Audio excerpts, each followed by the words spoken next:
جو کہ روٹی بنا کر کھانے سے جسم کو طاقت ملتی ہے اور چہرے کی جھریاں ختم ہو جاتے ہیں۔ روز چقندر کھانے سے پرانی کھانسی سے بھی نجات مل جاتی ہے۔ مکھن کو ٹھنڈا کر کے 1 چمچ کھانے سے بدن کو گرمی نہیں لگتی۔ قوت با میں اضافہ کرنا چاہتے ہیں تو پیاز کا استعمال دوپہر کو کھانے میں کرنا چاہیے۔ پودینے کے پتے لے کر جلد پر رگڑنے سے جلد نرم و ملائم اور تروتازہ ہو جائے گی۔ شہد میں کمی آنے لگے تو بادام اور چلوغوزے کا حلوہ بنا کر کھا لو۔ پٹھوں کے کھچاؤ اور جوڑوں کے درد کے لیے 7 دانے کالے چنوں کے رات کو پانی میں بھگو دیں اور نہار میں چنے کھا کر اوپر سے پانی پی لیں۔ پٹھوں میں درد یا کھچاؤ رہتا ہو تو دوپہر کے وقت کالی مرچ کھانے سے افاقہ ہوگا۔ کھانے کے بعد اگر 1 سیب کھا لیا جائے تو قبض نہیں ہوتی۔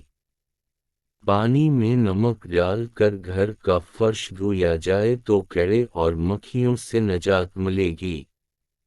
پانی ہمیشہ بیٹھ کر 3 سانسوں میں پی لیا کرو، اس سے سنت بھی ادا ہو جائے گی اور جسم میں طاقت ابھر آئے گی۔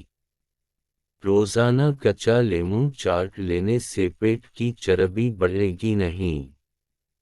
شہد کو سرکے میں ملا کر کھا لیں، آپ کے دانت ہمیشہ مضبوط رہیں گے۔ حرارت کے وقت ناک میں کلونجی کا تیل ڈالنے سے دماغی صلاحیت تیز ہو جاتی ہے۔ مشایا کی کمزوری ہو جائے یا پیشاب کے قطرے آئیں تو نہار میں دہی کے اندر اسبغول کا چھلکا شامل کر کے استعمال کریں۔ روزانہ 1 گھنٹہ واک کرنے سے موٹاپے کا خطرہ 60% کم ہو جاتا ہے۔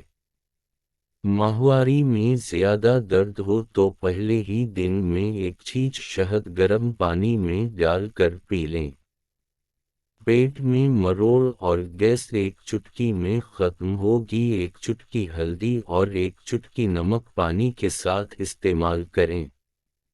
بادام کے ساتھ عدد کھجور اور الائچی 3 عدد رات کو تھوڑے سے پانی میں بھگو دیں، صبح اس پانی میں 1 گلاس دودھ شامل کر کے ملک شیک بنائیں اور استعمال کریں، جسم کی صحت اور طاقت بحال ہو جائے گی، چہرہ سرخ اور سفید ہو جائے گا۔